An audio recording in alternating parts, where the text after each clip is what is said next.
मोहम्मद इरफान नाम का एक व्यक्ति है जो वेश्याकृत एक तरीके से कहा जाए उस तरीके से वो कार्य कर रहा है।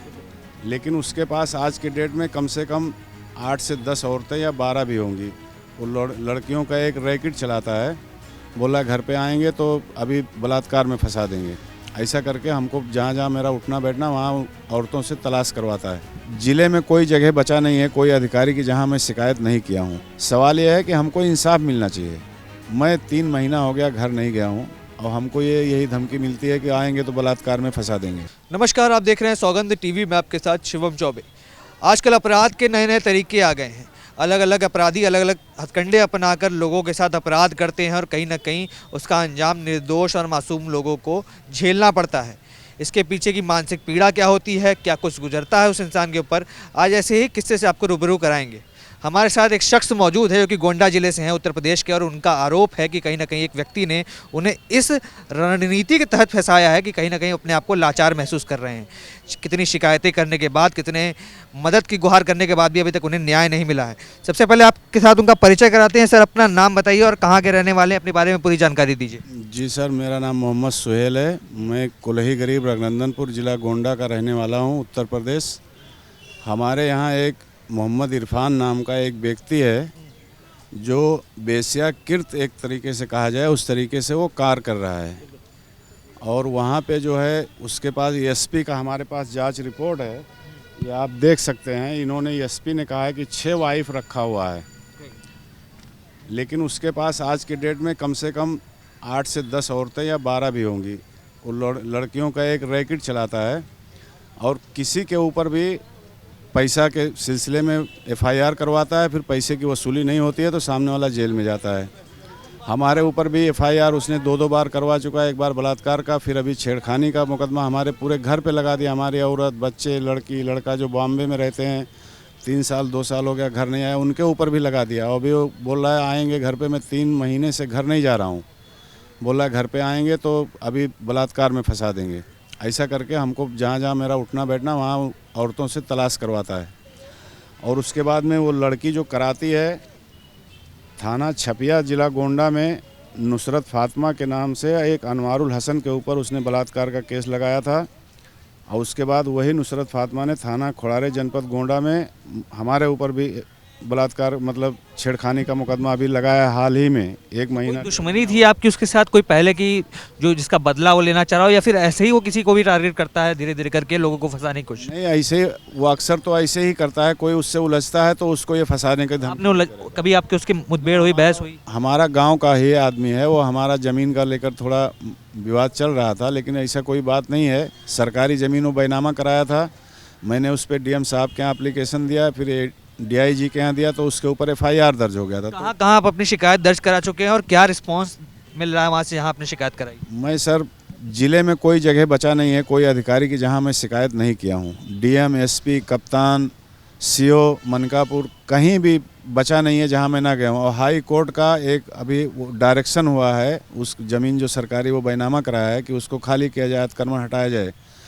उसके बावजूद भी तहसीलदार को मैं जाके मिला, यहाँ से रजिस्ट्री किए, कोई उसके विरोध कोई कार्य। हमको बोल रहे हैं आप दुश्मनी क्यों मोल ले रहे हो। अब बताइए, वो बीजेपी का थोड़ा उसका साठगांठ है और पुलिस से मिलजुल के अपना सब किसी के ऊपर भी फंसाते रहता है। अच्छा, मौजूदा सरकार के साथ कुछ कनेक्शन है? मौजूदा सरकार के पास पूरी तरीके से मिला जुला है तो मुसलमान, मैं भी मुसलमान हूँ। मेरा इसमें कोई जात धर्म का कोई मसला नहीं है। सवाल यह है कि हमको इंसाफ मिलना चाहिए। मैं 3 महीना हो गया घर नहीं गया हूँ और हमको यही धमकी मिलती है कि आएंगे तो बलात्कार में फंसा देंगे। क्या बीत रही है आपके ऊपर 3 महीने से? आप जब घर से दूर हैं, कहीं ना कहीं इतने सारे मुकदमे और कहीं ना कहीं परिवार के ऊपर भी जिम्मेदारी होती है, आप उनको भी कहीं ना कहीं सुरक्षित देखना चाहते हैं, तो क्या अपील करना चाहेंगे? जो भी दर्शक देख रहे हैं, कहीं ना कहीं उस पर एक अपनी अपील डालिए दर्शकों के सामने। अपील ये है कि हमको न्याय मिलना चाहिए और उसके विरोध सख्त से सख्त कार्रवाई करना चाहिए। और ये जो महिलाओं का ये गलत इस्तेमाल करके कर रहा है, इसके ऊपर रोक लगना चाहिए, क्योंकि ये समाज के लिए किसी भी चीज़ के लिए अच्छी बात नहीं है। क्योंकि वेश्याकृत तो कोई अच्छी बात नहीं है। और वो अपने इलाके में ऐसा कोई चीज़, कहीं हमारे 50 साल का उम्र हो गया, कभी मैंने ऐसा कुछ देखा नहीं था। वहाँ पे कई लोगों की लड़कियों को भगा के ले गया है, रखा है, और कुछ लोग उससे डर से कुछ बोल नहीं रहे। एक परवेज़ करके लड़के गौरा चौकी के हैं, उनकी लड़की को भगा ले गया। एक वो अरे साधु सोनार करके हैं, उनकी लड़की रिंकी सोनी है, उसको धर्म परिवर्तन करके रखा है। कोई सुनवाई उसके विरोध कोई होता ही नहीं। मैं यही नहीं समझ पा रहा हूँ कि न्याय और इंसाफ कहाँ है, सरकार कहाँ है। मोदी जी बोल रहे हैं हम महिलाओं की हिफाजत फलाना धमाका, लेकिन कुछ भी तो नहीं हो रहा है। तो क्या लगता है अब जब आप इतने दिनों से बाहर हैं, कोई रिस्पांस आपको मिल रहा है कि कुछ लगता है उम्मीद की किरण नज़र आ रही हो कि किसी की तरफ से सहायता आई आगे, या किसी ने बोला कि मैं आपके लिए लड़ाई लड़ूंगा या फिर आपको न्याय दिलाने की कोशिश करूंगा, कोई अधिकारी, कोई पुलिस वाले, कोई राजनेता, कोई भी? सर कहीं से कोई उम्मीद नज़र ही नहीं आ रहा है। मैं सरकार IGRS माननीय योगी जी सर के पास भी मैंने किया था, लेकिन वहाँ से कोई भी हमें आश्वासन मिला नहीं। कितनी पत्नियां थी आप बता रहे थे? कुछ एक दो तीन चार पत्नी? इसमें SP जी का जांच रिकॉर्ड है, इसमें छः औरतें इसमें दिया हुआ है, SP जी ने जांच करके दिया है। बाकी उसके पास प्रेजेंट टाइम में 8 से 10 औरतें हैं। तो मतलब एक तरीके से मैं आपको समझा दूं दर्शकों के लिए कि वो व्यक्ति कहीं ना कहीं अपने साथ 5-6 पत्नियां रखा है और कहीं ना कहीं 3-4 और लड़कियां हैं जिनका इस्तेमाल कर कर वो दूसरे पुरुषों के ऊपर फर्जी मुकदमे डलवाता है, बलात्कार के हों चाहे वो किसी छेड़खानी के हों। उसके बाद वो पैसे की मांग करता है, यानी रंगदारी की मांग करता है। जो लोग पैसे दे देते हैं उनको तो कहीं ना कहीं छोड़ देता है, वरना उनके ऊपर फर्जी मुकदमे डलवा कर उन्हें परेशान करता है। जी बताइए। देखिए रंगदारी में वो जेल भी जा चुका है, न्यूज़ चैनल पे चल चुका है। आप इसे न्यूज़ पे आप चला भी सकते हो, आप देख सकते हो पूरी चीज़। जी बिल्कुल, आप एक बार कैमरामैन से कहूँगा कि फोकस कर दें थोड़ा इस पर। बाकी इसके लिंक्स जो भी खबर के होंगे मैं आपको डिस्क्रिप्शन में दे दूंगा, आप खोल के पढ़ सकते हैं। फिलहाल जो भी मुकदमे आपके ऊपर हैं, क्या लगता है कहीं और न्याय की मांग करेंगे? क्या करेंगे अब आगे, कदम क्या उठाने वाले हैं इसके ऊपर? सर न्याय के लिए कोर्ट कचहरी थाना चौकी सब जगह जाके रिक्वेस्ट किया कि मुझे परेशान ना किया जाए, फर्जी है। वो जो जांच कर रहे हैं उन्होंने कहा भी कि ये मुकदमा पूरी तरीके से गलत है, हम इसमें आपका सहयोग करेंगे, लेकिन अभी कुछ हुआ नहीं है।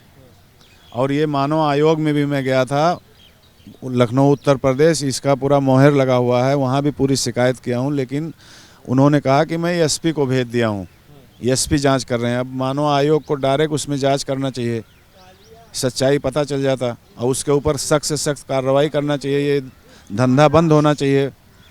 कम से कम 20 से 25 लोग गौरा चौकी, सादुल्ला नगर, छपिया, ये भवानीगंज थाने में सब परेशान हैं।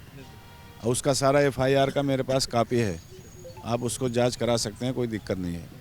तो जिस तरीके से आपने देखा आजकल किस तरीके से उत्तर प्रदेश के अंदर और पूरे देश के अंदर नए नए अपराध के तरीके निकल आए हैं, उसमें से एक ये भी तरीका था। हमने आपको एक शख्स से रूबरू कराया जिनके साथ ऐसी घटना हुई है और अब उस आपबीती को इन्होंने आपके सामने रखा।